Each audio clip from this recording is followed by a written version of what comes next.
Hello students, good morning बेटा। आप सभी का एक बार फिर से स्वागत है आपके अपने यूट्यूब चैनल एस्कोसल एजुकेशन में।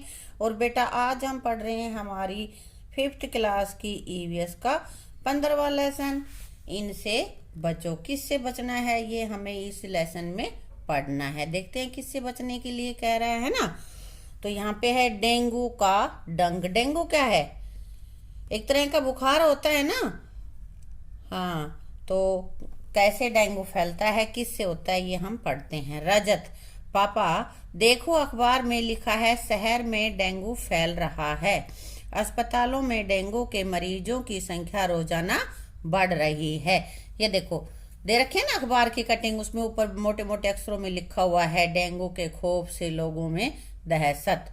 बुखार होते ही भाग रहे हैं अस्पताल, यानी कि पता नहीं डेंगू तो नहीं है, इसलिए तुरंत डॉक्टर के पास चले जाते हैं ना। तो अब पापा कह रहे हैं क्या? हाँ रजत, डेंगू की बीमारी एक खास तरह के मच्छर के काटने से होती है। ये मच्छर ठहरे हुए साफ पानी में अंडे देते हैं।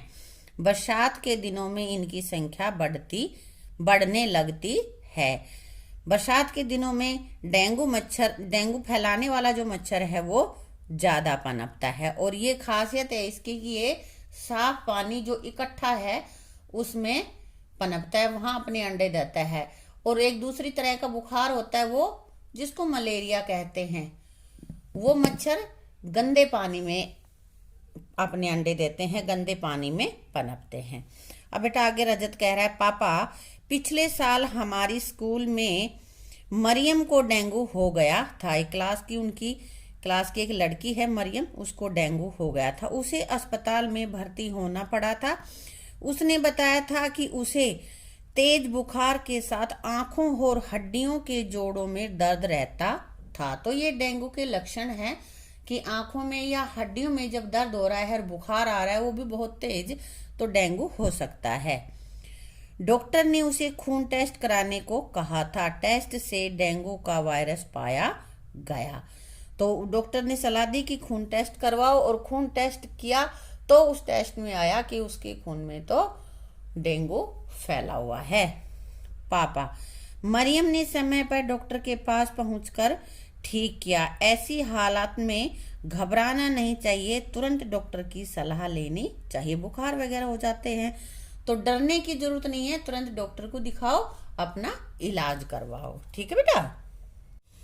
अब बेटा ये कह रहा है कैसे बचें डेंगू के डंक से। मच्छर डंक मारता है ना, तो ये कहते हैं किस तरह से हम बच सकते हैं, ये आगे बताया गया है। डेंगू से संबंधित एक पोस्टर नीचे दिया गया है, इसे पढ़ो। ये पोस्टर बना रखा है डेंगू से कि कैसे होता है, क्या उसके उपचार हैं, कैसे हम उससे बच सकते हैं, क्या लक्षण है ना।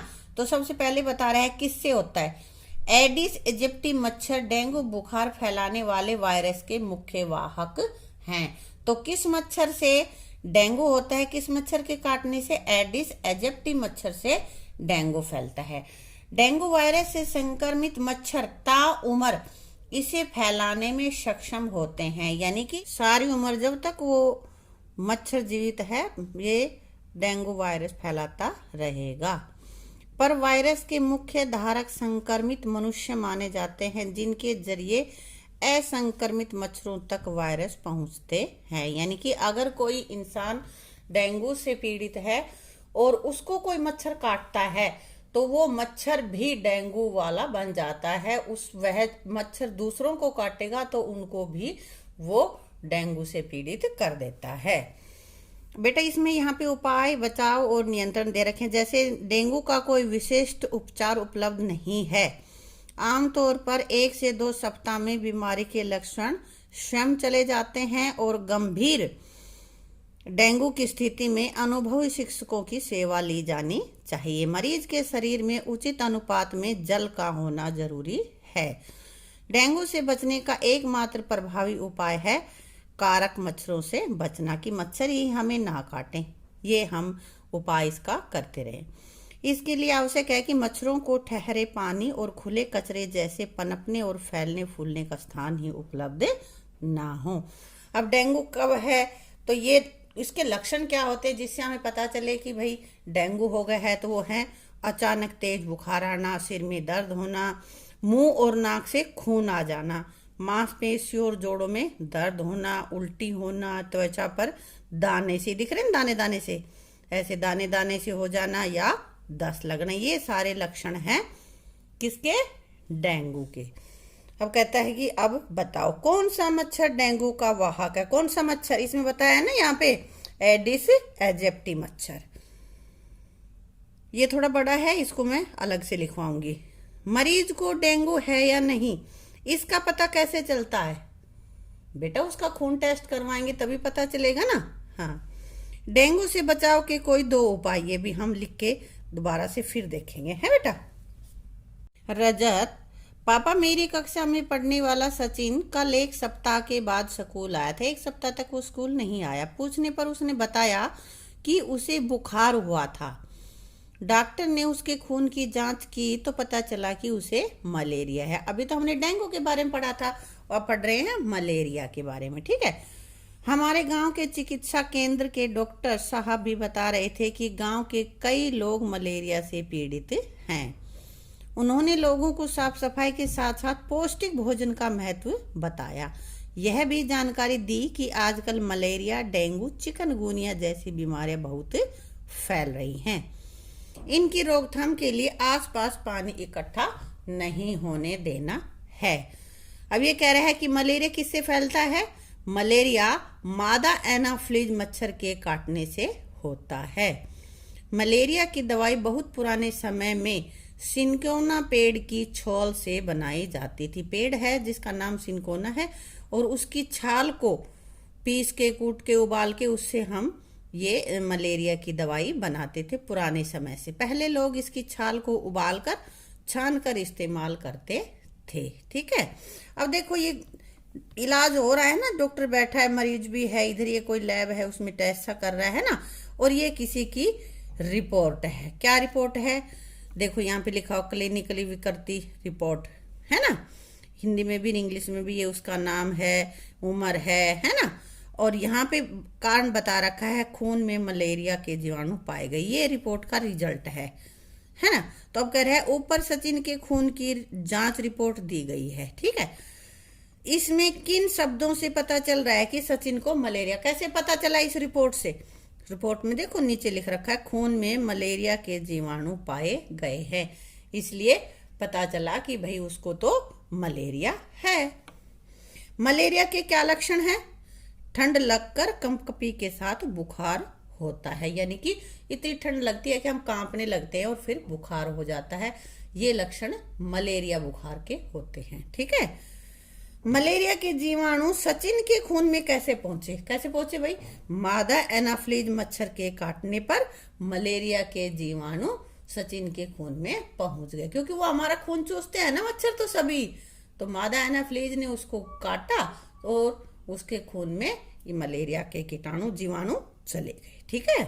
देखो यहाँ पे ना एक मच्छर के पेट की कहानी है और जिसको कि वैज्ञानिक की जुबानी वैज्ञानिक ने सुनाया है। कैसे है सुनते हैं हम भी इस कहानी को आज।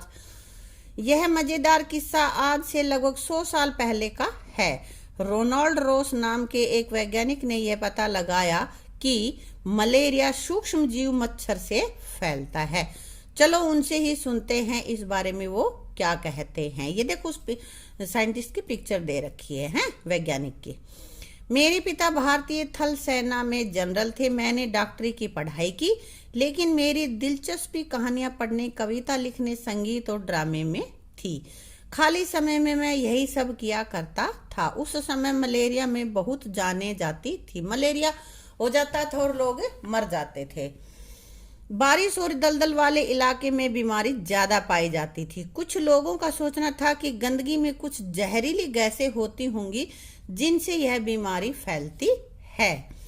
एक डॉक्टर ने मलेरिया के मरीज के खून में माइक्रोस्कोप से कुछ छोटे छोटे जीव देखे थे, लेकिन यह समझ नहीं आ रहा था कि ये सूक्ष्म जीव खून में कैसे पहुंचते होंगे।